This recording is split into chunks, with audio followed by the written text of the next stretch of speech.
안녕하세요. 사도행전 2024의 권성찬 선교사입니다. 이번 주는 빌립보를 떠나서 데살로니가로 간 바울 일행, 그리고 그 후에 베레아에서 일어난 일들을 묵상해 보고 있습니다. 오늘 본문을 읽겠습니다.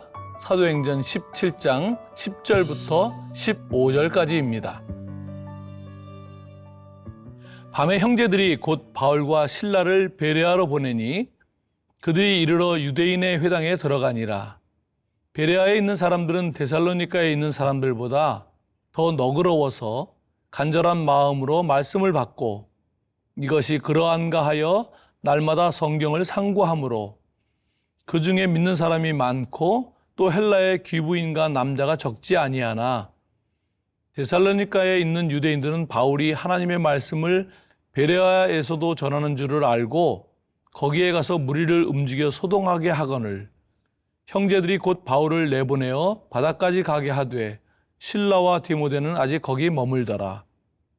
바울을 인도하는 사람들이 그를 데리고 아덴까지 이르러 그에게서 실라와 디모데를 자기에게로 속히 오게 하라는 명령을 받고 떠나니라.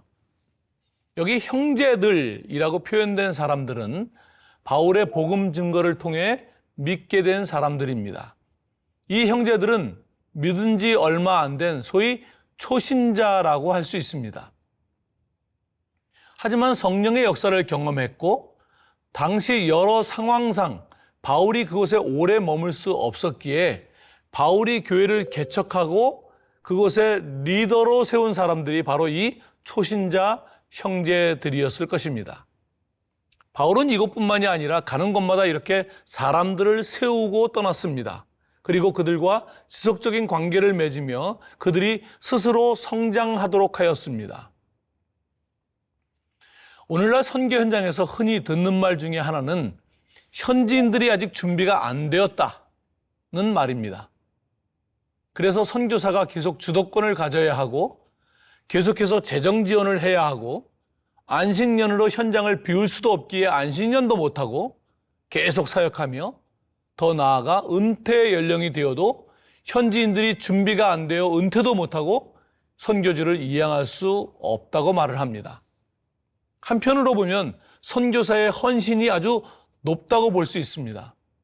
하지만 바울의 선교를 묵상하면 할수록 참 찾아보기 어려운 선교 모습이라고 생각됩니다. 바울은 개척된 공동체에 사람들을 바로 세웠습니다. 이러한 예는 멀리 갈 것도 없이 한국 교회에서도 찾을 수 있습니다.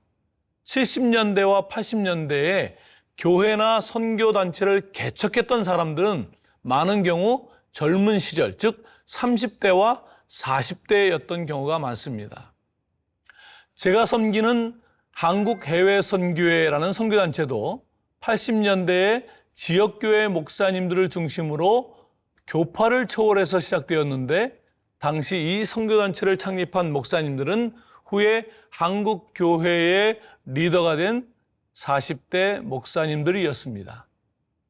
이분들이 연합하여 첫 초교파 선교기관인 한국해외선교회 GMF를 세운 것이고 현재 900여 명의 선교사와 900여 명의 선교사 자녀들이 있는 기관으로 성장했습니다. 선교지에서 이렇게 선교사가 현지 사역자들에게 리더십이나 선교 사역을 이양하지 못하는 이유가 무엇일까요? 여러 가지가 있겠으나 중요한 이유 중 하나는 선교사를 보낸 파송국가의 특성 때문입니다. 지금까지 대개 서구나 서구적 패러다임을 가진 한국과 같은 나라에서 선교사가 나갔는데 이 나라들은 이렇게 사역자가 세워지기까지 오래 걸리는 사회 문화적 배경을 가지고 있습니다. 이 선교사들의 본국에서는 사역자가 되려면 신학교를 비롯하여 오랫동안 시간이 걸리는 사회 문화적인 환경이 있습니다. 그런데 선교지의 환경은 다릅니다. 전혀 다른 사회 문화적 환경과 배경을 가진 선교지에서 본국의 문화를 동일하게 적용하려고 하기 때문입니다. 바울이 이렇게 새로 세워진 공동체에 사람들을 세우고 떠날 수 있었던 것은 그 사람들 가운데 성령이 역사하심을 보았기 때문이고 그 성령이 계속해서 그들 가운데 역사하실 것을 믿었기 때문입니다. 만일 성령께서 역사하지도 않고 그럴 가능성이 없는 인간 중심의 사역을 시작했고 지금도 그렇게 하고 있다면 사회문화적 오류를 바로잡는다고 해도 쓸모없는 일이고 그렇게 성령이 역사하지 않는 상황에서의 리더십 이양은 심지어 상황을 더욱 악화시키는 일이 될 것이기 때문입니다. 사도행전을 묵상하면서 오늘날 선교와 모든 사역에서 성령에 대한 바른 회복과 문화에 대한 바른 이해가 필요하다는 것을 절실히 깨닫게 됩니다. 사랑하는 성도 여러분, 여러분의 삶과 사역에 그리고 오늘날 모든 선교 현장에 성령이 역사하시는 사역이 되게 해달라고 함께 기도하실 수 있기를 바랍니다. 기도하겠습니다. 하나님께서 부족한 저희들을 세우고 함께 하시며 역사하시듯이 우리의 형제 자매에게도 역사하시며 동행하심을 믿게 하옵소서. 그리하여 우리가 성령을 의지하며 사람들을 세워 위임하며 그들이 여러 경험을 통해 성장하고 성숙하는 기회를 갖도록 돕고 그것을 함께 기뻐하는 자들이 되게 하여 주옵소서. 사람들이 하나님을 신뢰하며 하나님의 역사를 경험하면서 주님과 더욱 깊이 교제하여 스스로 성장하도록 인도하여 주시옵소서. 예수님의 이름으로 기도하옵나이다. 아멘.